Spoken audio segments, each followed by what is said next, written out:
Hello friends, स्वागत है आपका आपके अपने यूट्यूब चैनल ट्रिकी जी के 35 में। दोस्तों, आज की इस वीडियो में हम आपके लिए लेकर के आए हैं भूगोल से संबंधित कुछ इंपॉर्टेंट क्वेश्चन जो आपके आने वाले एग्जाम के लिए बहुत जरूरी है। तो आइए बिना देरी किए, बिना समय गवाए स्टार्ट करते हैं पहले क्वेश्चन में। और वीडियो में आगे बढ़ने से पहले यदि चैनल पर नए हैं तो चैनल को सब्सक्राइब जरूर कर लेना। अगर वीडियो पसंद आए तो लाइक, कमेंट एंड शेयर जरूर करना। आइए बिना देर के स्टार्ट करते हैं पहले क्वेश्चन से।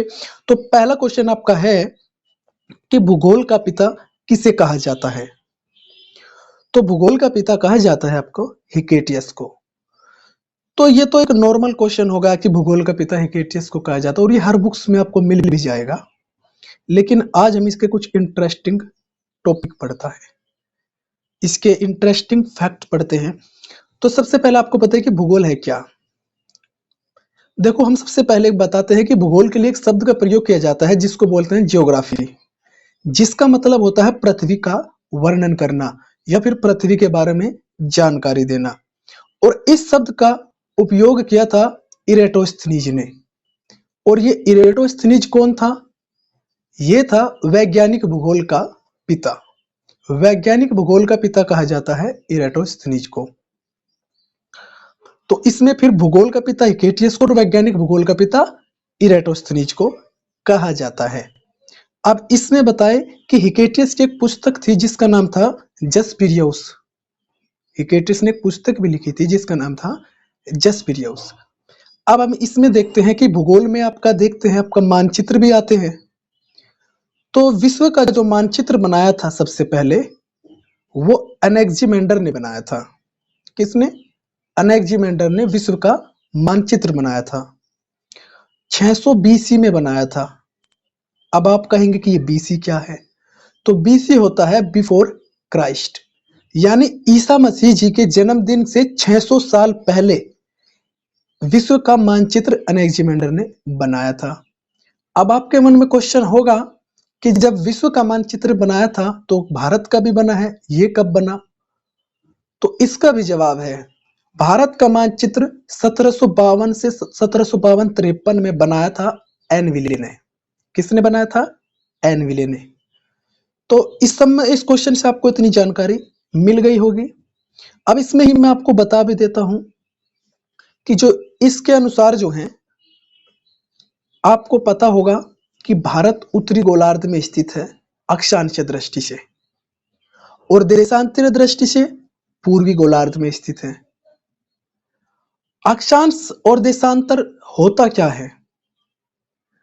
वीडियो लंबी है क्वेश्चन, लेकिन हम आपको समझाना चाहते हैं कि अक्षांश को, कि आप पढ़ते तो है लेकिन आपके डाउट्स क्लियर नहीं होते कि अक्षांश रेखाएं क्या है देशांतर रेखाएं। ये बोल तो दिया जाता है कि भारत का अक्षांश विस्तार 8 डिग्री 4 मिनट से 37 डिग्री 6 मिनट, देशांतर विस्तार है 68 डिग्री 7 मिनट से 97 डिग्री 25 मिनट। लेकिन ये अक्षांश और देशांतर है क्या? तो हम आपको बता दें कि ग्लोब पर, यानी जो ग्लोब आप जानते हैं विश्व का जो मैप होता है, ग्लोब पर पूर्व से पश्चिम की ओर खींची गई रेखाएं तो होती है आपकी अक्षांश रेखाएं, और उत्तर से दक्षिण की ओर खींची गई रेखाएं होती है आपकी देशांतर रेखाएं। अब आपको इसमें हम बता देते हैं कि अक्षांश रेखाओं के बीच की दूरी 111 किलोमीटर होती है। दो अक्षांश रेखाओं के बीच की दूरी कितनी होती है? 111 किलोमीटर होती है। और दो देशांतर रेखाओं के बीच की दूरी कितनी होती है? 111.3 किलोमीटर होती है। ध्रुवों पर सबसे ज्यादा 111.3। इतना आपकी समझ में आ गया होगा। और एक क्वेश्चन जो हर बार एग्जाम में पूछा जाता है उससे संबंधित ये है कि दो देशांतर रेखाओं के बीच की दूरी को क्या कहते हैं? तो दो देशांतर रेखाओं के बीच की दूरी को हम गोरे के नाम से जानते हैं। किसको? गोरे। और ये कई बार पूछा गया क्वेश्चन है। तो इस क्वेश्चन से आपको इतनी जानकारी मिल गई है। नेक्स्ट देखते हैं आपका क्वेश्चन। नेक्स्ट क्वेश्चन है कि भारत किस गोलार्ध में स्थित है? तो ये उत्तरी व पूर्वी गोलार्ध में स्थित है। ये आपको हमने बता दिया, अक्षांशीय और देशांतर दृष्टि से उत्तरी और पूर्वी गोलार्ध में भारत स्थित है। अब भारत के बारे में कुछ जानकारी ले लेते हैं। जब भारत आया है तो देखते हैं कि भारत के बारे में जानकारी। तो हम बता दें आपको कि भारत की स्थलीय सीमा की लंबाई 15,200 किलोमीटर होती है, स्थलीय सीमा की। जबकि भारत की मुख्य मुख्य भूमि की लंबाई, जिसमें हम तटों को शामिल नहीं कर रहे हैं, वो आपकी होती है 6100 किलोमीटर। अगर आप अंडमान निकोबार द्वीप समूह को भी शामिल कर लेंगे उसमें, तो कुल लंबाई हो जाएगी 7516.6 किलोमीटर।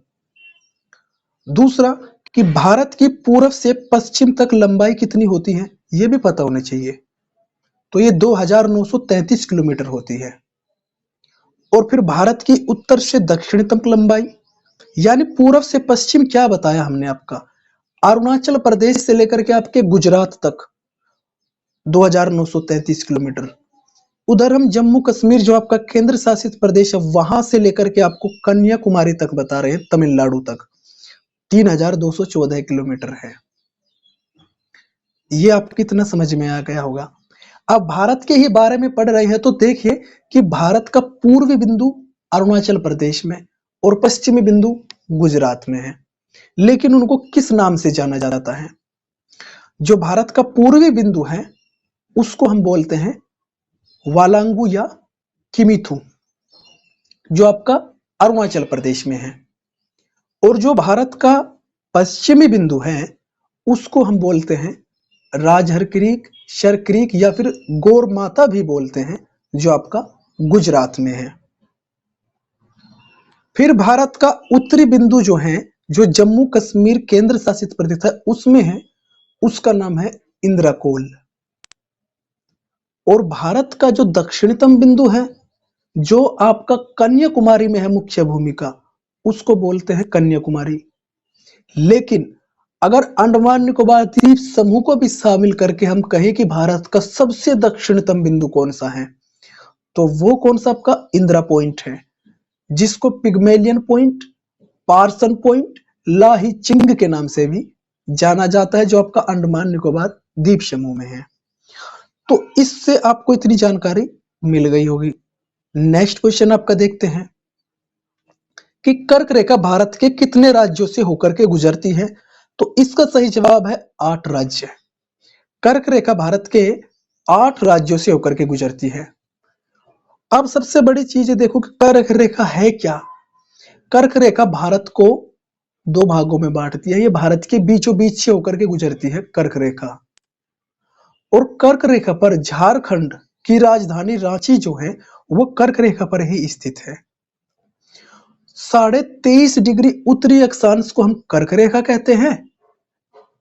भूमध्य रेखा से 23.5 डिग्री उत्तरी अक्षांश को कर्क रेखा, और भूमध्य विषुवत रेखा से 23.5 डिग्री दक्षिणी अक्षांश को अगर हम 23.5 डिग्री दक्षिणी दिशा में जाएंगे तो वहां पर आपका मकर रेखा हो गया। ठीक है।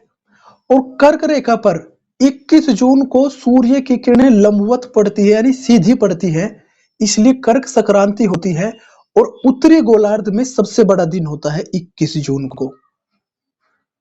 जबकि 23.5 डिग्री दक्षिण में जो मकर रेखा है वहां पर मकर संक्रांति होती है, क्योंकि 22 दिसंबर को दक्षिणी गोलार्ध के सबसे सूर्य की किरणें जो हैं लंबवत पड़ती है मकर रेखा पर, तो वहां पर आती है आपकी मकर संक्रांति। इसलिए यह कहा जाता है कि 21 जून को उत्तरी गोलार्ध में सबसे बड़ा दिन होता है और दक्षिणी गोलार्ध में 22 दिसंबर को सबसे बड़ा दिन होता है। अब आपके मन में एक सवाल ये होगा कि ये तो सबसे बड़ा दिन हो गया, अब बताइए कि दिन रात बराबर कब होते हैं? तो दिन रात बराबर तब होते हैं जब सूर्य की किरणें विषुवत रेखा या भूमध्य रेखा, दोनों का नाम एक ही है, विषुवत रेखा भी उसी को बोलते हैं और भूमध्य रेखा भी उसी को बोलते हैं। तो हम आपको बता दें कि जब विषुवत रेखा या भूमध्य रेखा पर सूर्य की किरणें लंबवत पड़ती है, यानी सीधी पड़ती है, तो वहां पर दिन रात बराबर होते हैं, जो आपकी घटना 21 मार्च और 23 सितंबर को घटित होती है। इतना आपको पता चल गया होगा। तो ये कर्क रेखा भारत के 8 राज्यों से होकर के गुजरती है। तो कौन कौन से राज्य हैं, जिसमें एक ट्रिक भी है कि झारा, मित्री, छगुम, बंगाल, या फिर इसको हम बता देते हैं बोल के कि आपका झारखंड हो गया, राजस्थान हो गया, मिजोरम हो गया, त्रिपुरा हो गया, छत्तीसगढ़, गुजरात, मध्य प्रदेश और पश्चिम बंगाल, यहां से आपके 8 राज्यों से होकर के कर्क रेखा गुजरती है। तो आपको ये इतना पता चल गया होगा। नेक्स्ट क्वेश्चन कि भारत की मानक समय रेखा कितने राज्यों से होकर के गुजरती है। देखो ये तो कर्क रेखा थी, और आपको हम बता दें कि जो कर्क रेखा जो थी, आपको उसके बारे में बता दें कि कर्क रेखा को तो 2 बार भी काटती है एक नदी। जो इससे पिछला क्वेश्चन था उसके बारे में बता दें कि कर्क रेखा को 2 बार काटने वाली नदी कौन सी है। ये आपकी है माही नदी। कौन सी नदी है? माही नदी। फिर मकर रेखा को 2 बार काटने वाली नदी लिम्पोपो नदी है, जो दक्षिण अफ्रीका से निकलती है। फिर हमने कहा कि विषुवत रेखा, भूमध्य रेखा को 2 बार काटने वाली नदी कांगो नदी है, अफ्रीका से ही निकलती है। और उस नदी, फिर कहा कि ये तीनों की तीनों रेखाएं, कर्क रेखा, मकर रेखा और भूमध्य रेखा, ऐसा कौन सा महाद्वीप है जो ये तीनों से गुजरती है?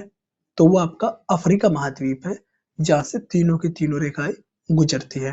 तो ये जो जानकारी थी ये इससे पहले वाले क्वेश्चन के बारे में थी। अब इस क्वेश्चन के बारे में जानकारी लेते हैं कि भारत की मानक समय रेखा कितने राज्यों से होकर गुजरती है।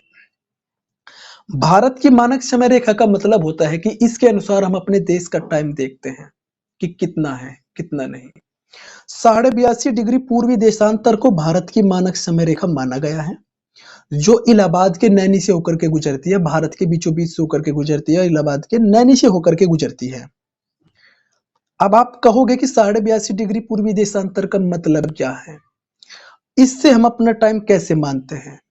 तो हम आपको बता दें कि अगर आप 82.5 डिग्री में, पहले इससे पहले थोड़ी जानकारी देते हैं कि पूरे के पूरे विश्व को 24 जोनों में बांटा गया है, अर्थात 24 गुना करोगे तो आपका 330 मिनट आएगा। और 330 मिनट को अगर आप घंटों में कन्वर्ट करोगे तो 5.5 घंटे आएगा, जो ये बताता है कि भारत का मानक समय इंग्लैंड के जो ग्रीनविच शहर, वहां के ग्रीनविच टाइम से 5.5 घंटा आगे है। और ये 5.5 घंटे आगे क्यों है, ये आपके सवाल होगा जरूर दिमाग में। तो इसको हम बताते हैं, वो इसलिए आगे हैं क्योंकि भारत जो है वो इंग्लैंड के पूर्व में स्थित है, इसलिए सूर्य की सबसे पहले किरणें आपके भारत में ही पड़ती है, जिस वजह से इंग्लैंड का समय से भारत का समय 5.5 घंटा आगे है। तो इस क्वेश्चन से इतनी जानकारी आपको मिल गई होगी। और ये 5 राज्यों से होकर गुजरती है। कौन कौन से वे राज्य हैं? उत्तर प्रदेश, मध्य प्रदेश, छत्तीसगढ़, उड़ीसा और आंध्र प्रदेश से होकर के गुजरती है। नेक्स्ट क्वेश्चन आपका देखते हैं कि शून्य रेखा किन देशों के मध्य है। शून्य रेखा किन देशों के मध्य है? शून्य रेखा किन देशों के मध्य है? तो ये आपके भारत और बांग्लादेश के मध्य है आपकी शून्य रेखा। ठीक है। और भारत के बांग्लादेश के भी त्रिपुरा राज्य है, त्रिपुरा और बांग्लादेश के मध्य शून्य रेखाएं होती हैं। ठीक है। और भारत और बांग्लादेश के बीच में एक अराकान योमा पर्वत श्रेणी भी प्राकृतिक सीमा बनाती है। एक है 24 डिग्री रेखा, जो भारत और पाकिस्तान के बीच में है, जिसमें गुजरात के कच्छ का रण में ये बंटवारा चाहता पाकिस्तान 24 डिग्री रेखा के माध्यम से।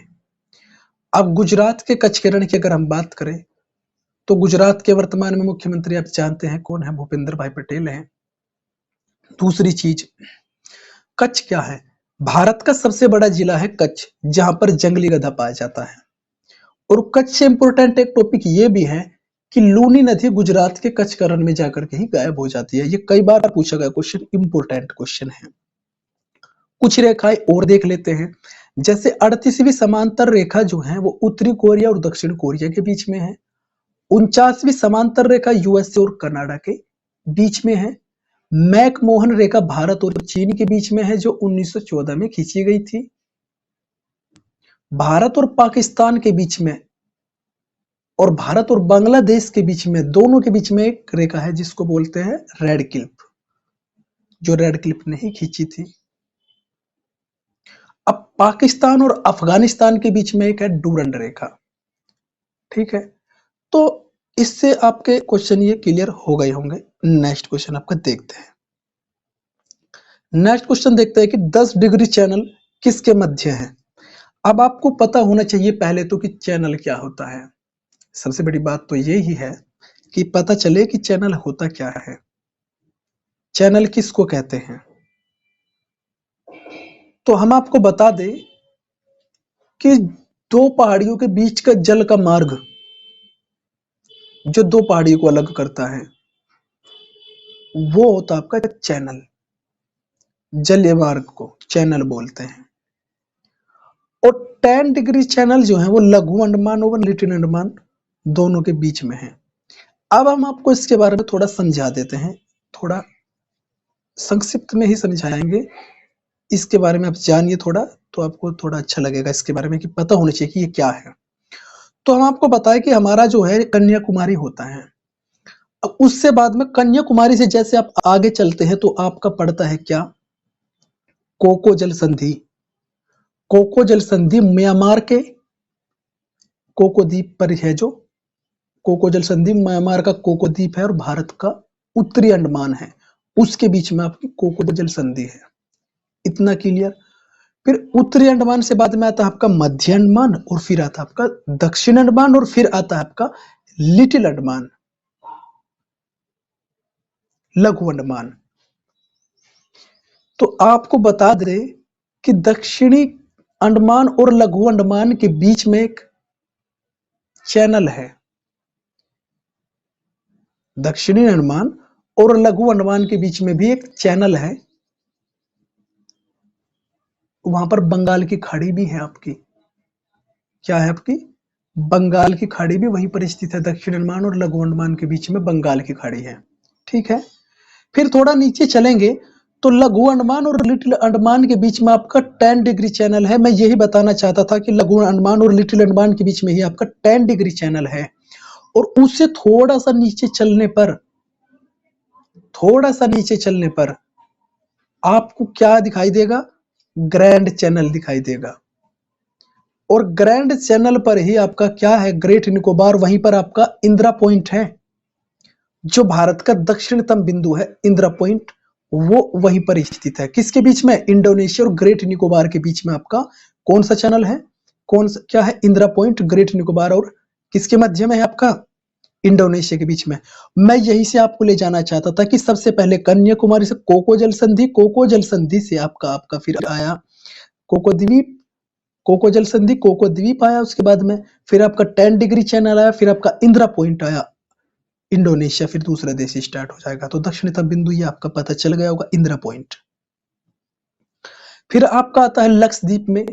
जैसे 8 डिग्री चैनल है आपका, मालदीव और मिनिकोई के बीच में है। 9 डिग्री चैनल है आपका, लक्षद्वीप और मिनिकोई के बीच में है। ठीक है। आपको इतना पता होना चाहिए कि कौन सा चैनल किसके मध्य में। जैसे भारत में 8 डिग्री चैनल, 9 डिग्री चैनल और 10 डिग्री चैनल है।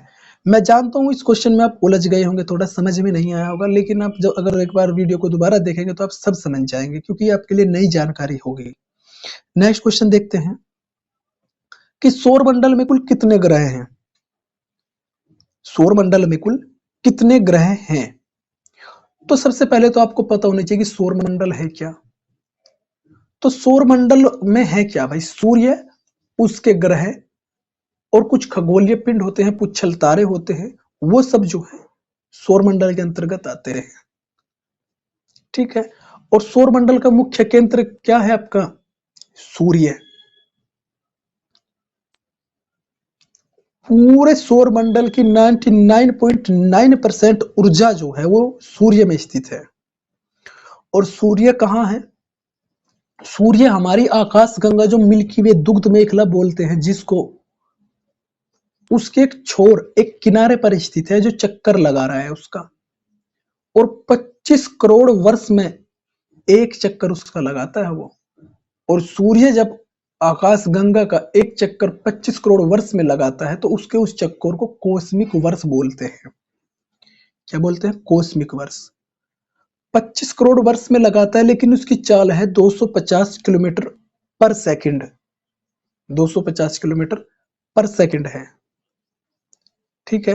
और सूर्य की जो सतह है उसका तापमान 6000 डिग्री सेल्सियस और केंद्र का तापमान 1.5 गुना 10 की पावर 7 यानी 1.5 गुना 10 की पावर 7 डिग्री सेल्सियस इसके केंद्र का तापमान है। किसके? सूर्य के। अब पृथ्वी सूर्य के सबसे नजदीक जब होती है उसको बोलते हैं 3 जनवरी, जिसको उपसौर बोलते हैं। ये 3 जनवरी को घटना घटित होती है, उपसौर को। और 4 जुलाई को सबसे दूर होती है, जिसको अपसौर बोलते हैं, पृथ्वी। अब 3 जनवरी को 14.70 किलोमीटर के करीब होती है, 14.70 करोड़ किलोमीटर के करीब, जबकि अपसौर में यानी 4 जुलाई में 15.21 करोड़ किलोमीटर के दूर होती है। और सौर और अपसौर को मिलाने वाली रेखा ही आपकी होती है एपसाइड रेखा। उसको क्या बोलते हैं? एपसाइड रेखा। तो हम इस टॉपिक पर करते हैं कि कुल मिलाकर के 8 ग्रह हैं, टोटल 8 ग्रह हैं। हमारी पृथ्वी 5वें नंबर का सबसे बड़ा ग्रह है। जैसे बृहस्पति, शनि, अरुण, वरुण, पृथ्वी, शुक्र, मंगल और बुध। सौर मंडल का सबसे छोटा ग्रह बुध को ही माना जाता है और सूर्य के सबसे नजदीक भी माना जाता है इसको। किसको? सूर्य के सबसे नजदीक कौन सा ग्रह है? बुध ग्रह है। हम अपनी पृथ्वी के बारे में भी बात करते हैं, शुक्र के बारे में बात करते हैं। तो शुक्र जो ग्रह है, शुक्र ग्रह जो है वो सबसे चमकीला ग्रह है, जिस कारण से भोर का तारा, सांझ का तारा, पृथ्वी की बहन, आकार में पृथ्वी के समान होने के कारण इसको पृथ्वी की बहन के नाम से भी जानते हैं। तो टोटल 8 ग्रह हैं। आपको पता चल गया कि कौन कौन से? बुध, शुक्र, पृथ्वी, मंगल, बृहस्पति, शनि, अरुण और वरुण। ठीक है, 8 ग्रह। और इन ग्रहों को भी 3 श्रेणियों में बांटा गया है। जैसे परंपरागत ग्रह, परंपरागत ग्रह में तो आपके 8 ग्रह के 8 ग्रह कंप्लीट आ गए। एक होते हैं बोने ग्रह।